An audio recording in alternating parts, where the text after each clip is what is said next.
So today, are you ready? Are you ready to step into the life that you keep saying you want to step into? That's the question. Tite Kubo once said, "The truth can only exist for those who cling to it." And we read about the truth, we study it, we take classes, right? We listen to music, we pray, we meditate, we come on Sunday and we listen to amazing talks. But there's a lot of the times in our life when, at least me, I don't want to speak for everyone, where I'm clinging to a truth that isn't what I claim is my truth. Because the truth only exists for the people who are willing to cling to it. Years ago, I watched The Lord of the Rings. I don't know how many of you have seen it.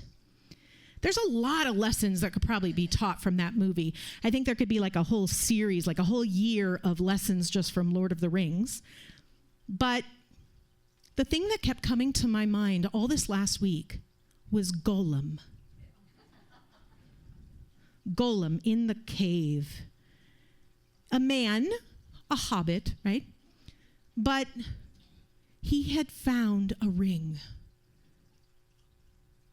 And he clung to that ring with every single thing he had, and it transformed him into a cave-dwelling creature that ate him up from the inside out.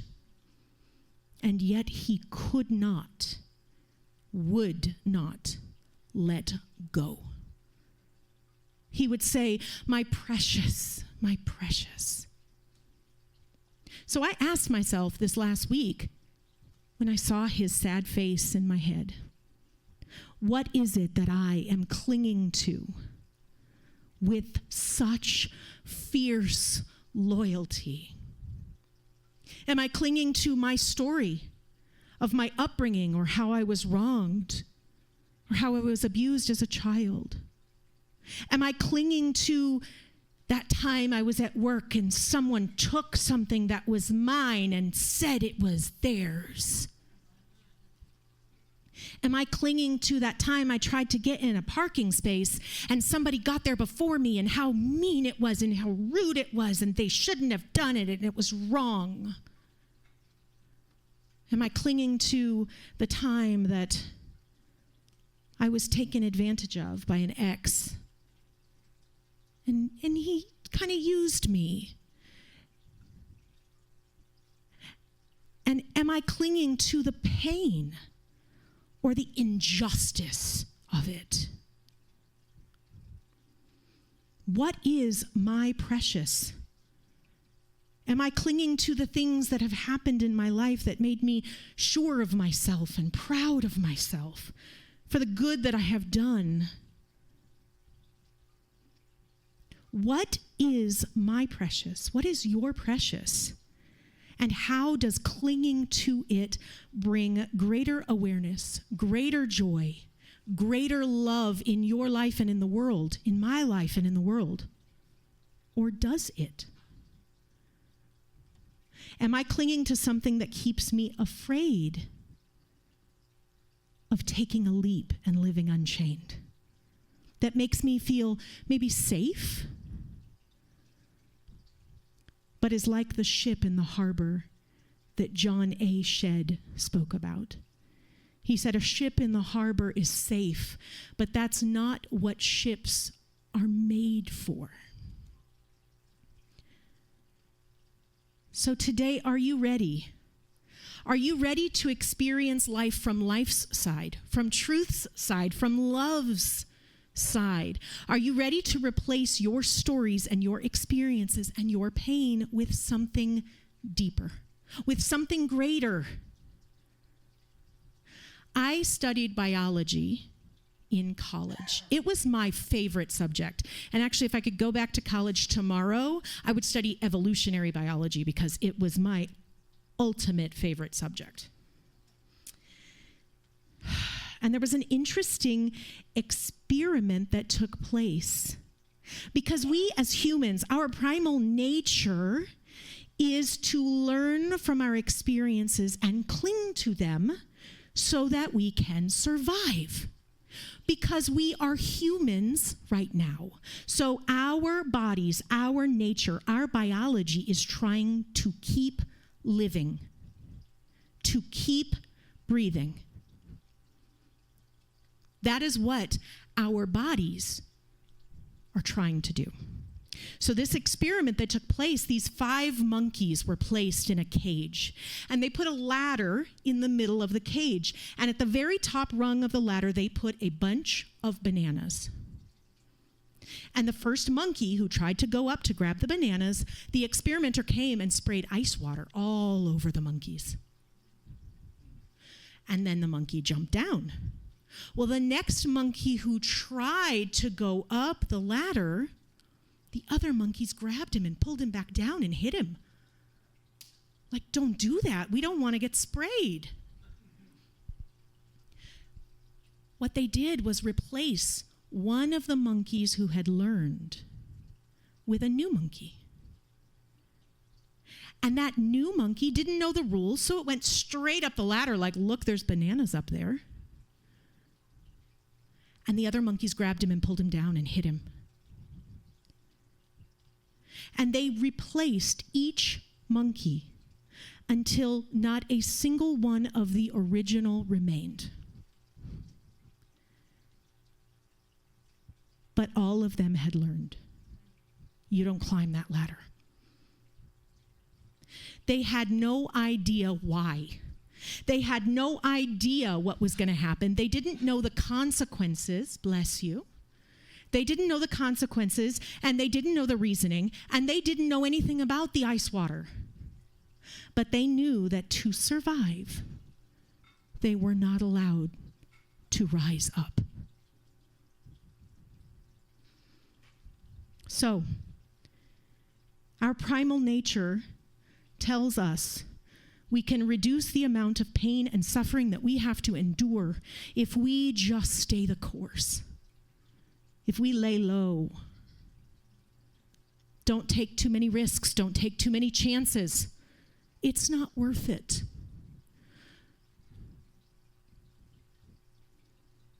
That is a means for us to try to survive. But surviving and living are different. They are different things. And you are not a human body here to exist until you are 100 years old. That is not your job. You are a spiritual being having a human experience so that you can up level, so that you can rise unchained. That is what we are called to do. But when we cling to those ideas of our past, it keeps us low.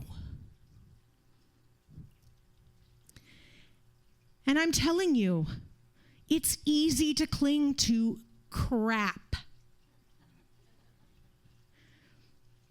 Something your parents did, something an ex did, something a person at work did, something that the person in the back of the church today did. I don't know.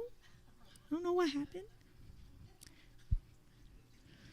But if we were given a list, if we were given multiple choice to say, okay, what is the absolute truth that you are going to cling to right now? Not a single one of us would choose incorrectly. Let's try it though, just in case. Okay, A, choice A. Absolute truth is that my parents made me feel like I'm unworthy, so I must be unworthy. Okay. B, absolute truth is that I failed at something big, so I must just be a failure. C, absolute truth is that I sang a wrong note and a wrong word earlier, so I should just never sing again. Or D, Absolute truth is that I am a spiritual being having a human experience, and all the good that God has ever created has been created and given to me and for me because I am light. I am a spark of the divine. I don't hear anybody screaming, no, it's A. What if Gollum in The Lord of the Rings had found a ring of light instead? What if he had found a ring of truth? One that blessed him and loved him and filled him and cured him in every aspect of his life. Would he have ended up deformed, lowly, in a dark cave alone? Of course not. He would have lived a life of joy and love, being the light, sharing the light, being the spark of God. We get to choose what we cling to. We get to choose what we stand for. So, if you, like me today, are choosing to cling to truth more often, I have 3 things that can help. But remember, perfection is not attainable or necessary. So please don't ever beat yourself up when you go back to the pain. It's okay, we all do. So number 1, stop telling your story. Stop telling the story from the place of pain. Because when you tell a story about, I was so wronged and I was so hurt and you have no idea how much pain, that is giving power to the pain instead of the lesson. Because we can learn so much from those experiences, and in fact we do. That's what they are there for.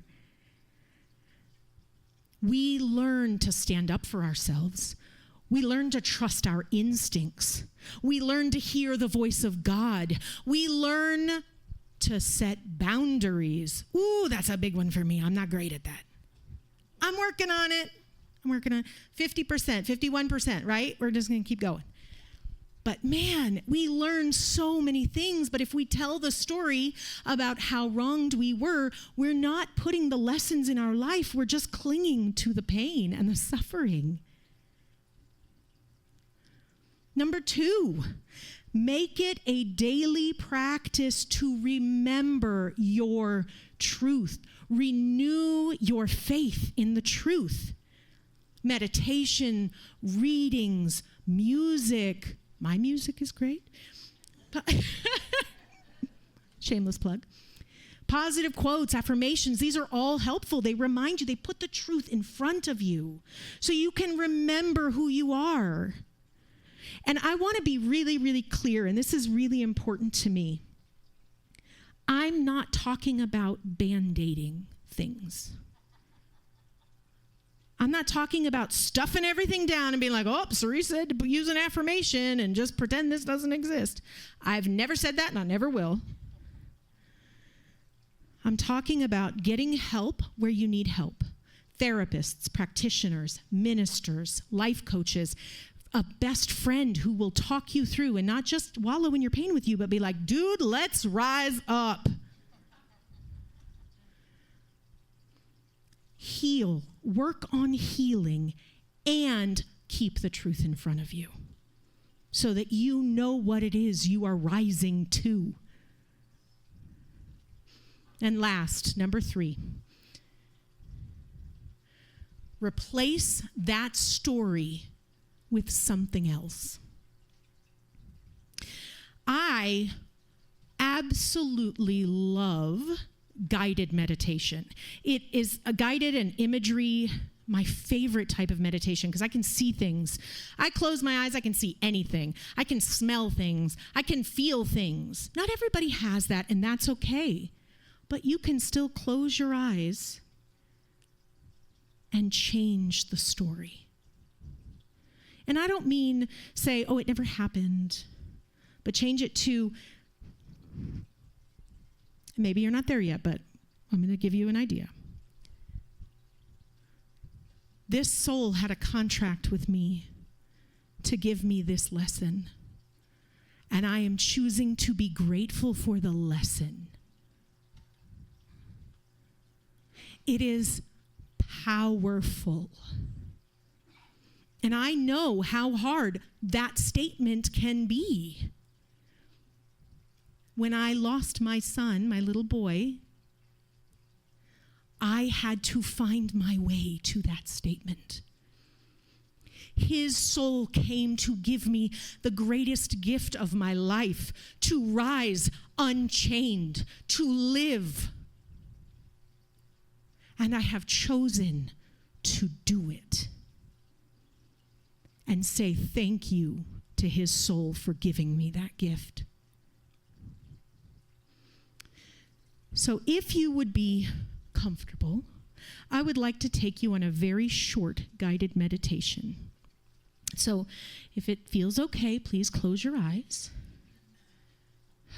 Take a very deep breath right into your center. You are safe in that breath. You are safe in this space. And if you have the ability to see, imagine that you are at a crystal clear lake. You're walking up towards it and it shimmers, even without the sun. There's a slight wind blowing and it feels calm and peaceful and cool, and there's no one else around. The water looks so inviting, so you sit next to it. You just listen to the wind. And while you sit there, I want you to imagine that you reach into your pocket and find a gold ring. It has writing on the inside of it, and you try to read it, but it's a little blurry. You can't quite make it out. So you stand up and try to hold it up to the sun. But the writing fades even more. You sit back down and you realize that the closer you are to the perfect water, the clearer the words get. On the inside of the ring, it says, "You are light. You are a spark of the divine. You have just found the ring. This ring is your truth. And as you read those words to yourself, you know that it is yours. Because you are light. You are a spark of the divine. You put the ring back in your pocket, and there it will stay. And every time you close your eyes to come to this lake, this shimmery, perfect light of water, that ring is in your pocket, ready to be clung to.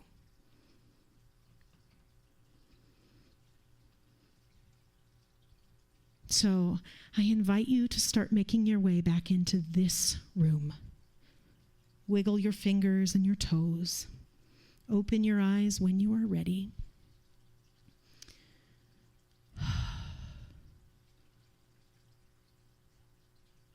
So I ask again, are you ready? Are you ready to step into life from life instead of reaching for it as if it's something outside of you? We often think that we have to go out into the world and do good things all the time to make a difference, to be a change. But I'm going to tell you this. Raising your vibration by clinging to the truth as often as you possibly can, that vibration raises the vibration of the world. Whether you can walk or run or jump or go out and feed homeless, if you cannot, just raising your vibration starts a chain reaction that cannot be stopped. So today, are you ready? I certainly am. Namaste.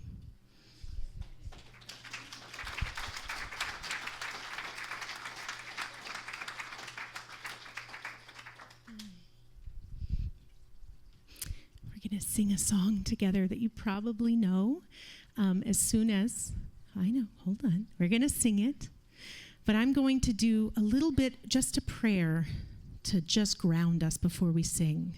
So I love that slide is up. So as we feel down into our center again, as we were by that crystal clear water, we know that crystal clear water is God, because all is God.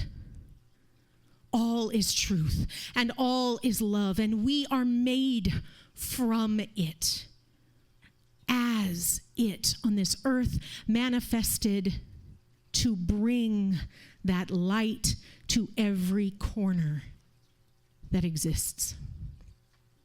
So today, we stand in the knowing that we are the light, that we are ready to be used, that we are ready to be loved, that we are ready to be love today and always. Because we are the light. We are the spark of the divine. We are created in the image and likeness of all that is perfect and holy. So with gratitude, we claim it and we know it. We accept it and we let go of anything that is not it. And we say, and so it is.